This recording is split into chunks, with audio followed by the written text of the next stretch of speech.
আওয়ামী লীগ মুক্তিযুদ্ধের পক্ষের শক্তি, সেই ক্ষেত্রে আওয়ামী লীগ যাই কিছু করুক কখনো জামাতের পক্ষ নেবে না, কখনো স্বাধীনতা বিরোধী শক্তির পক্ষ আওয়ামী লীগ নেবে না।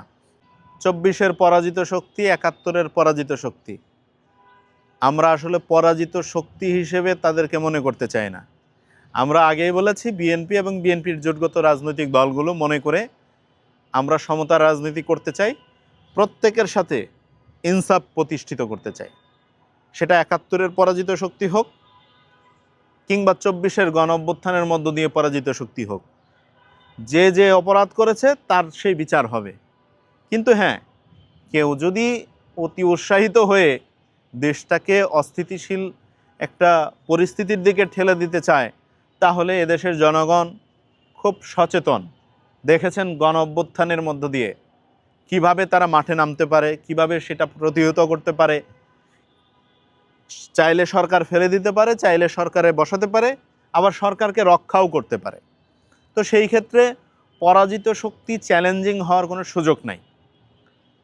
জনগণ তাদের ভোটের মাধ্যমে সর্বোচ্চ ম্যান্ডেট দিয়ে বিএনপিকে সংসদে পাঠিয়েছে।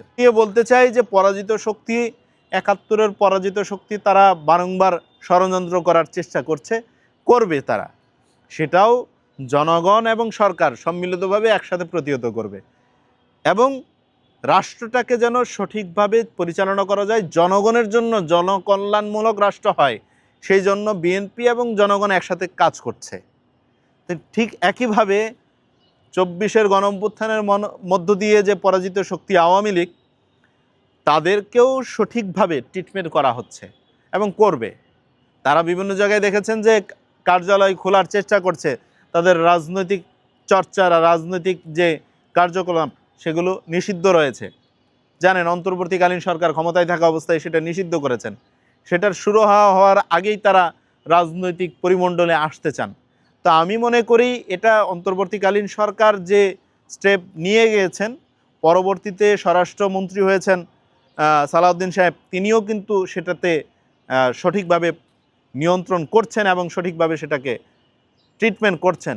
তো সেই ক্ষেত্রে আওয়ামী লীগ কোনোভাবেই জামাতের সাথে একবিত হয়ে বিএনপির বিপক্ষে এসে অবস্থান নেবে না।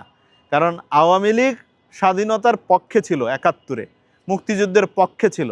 হ্যাঁ, অনেক ধরনের সমালোচনা আছে, আওয়ামী লীগের ভিতরে অনেক রাজাকার আছে, অনেক মুক্তিযোদ্ধা আছে, সব মিলিয়ে কম্বিনেশনে আওয়ামী লীগ আছে। তবে আওয়ামী লীগ মুক্তিযুদ্ধের পক্ষের শক্তি, সেই ক্ষেত্রে আওয়ামী লীগ যাই কিছু করুক কখনো জামাতের পক্ষ নেবে না, কখনো স্বাধীনতা বিরোধী শক্তির পক্ষ আওয়ামী লীগ নেবে না। আওয়ামী লীগ একটা সময় রাজনীতি বাংলাদেশে করবে, সেটা অনেক পরে, এখনও তাদের সেই পরিবেশ তৈরি হয়নি, সেটা দীর্ঘ সময় পরে। যে লোকগুলো, যে মানুষগুলো গণহত্যার সাথে সম্পৃক্ত, যারা আছে, ওবায়দুল কাদের সহ যারা আছে, নানকরা, এই যে তাদের একটা বেজ আছে, এই বেজের এই সিনিয়র পার্সন যারা আছে, তারা আর কখনো রাজনীতিতে ফিরবে না। তাদের পরবর্তীতে কোনো একটা জুনিয়র স্টেপ যখন সামনে আসবে, কোনো এক সময় বাংলাদেশে হয়তো তারা রাজনীতি করবে। তবে আওয়ামী লীগের যৌবনকাল আর কখনো ফিরবে না।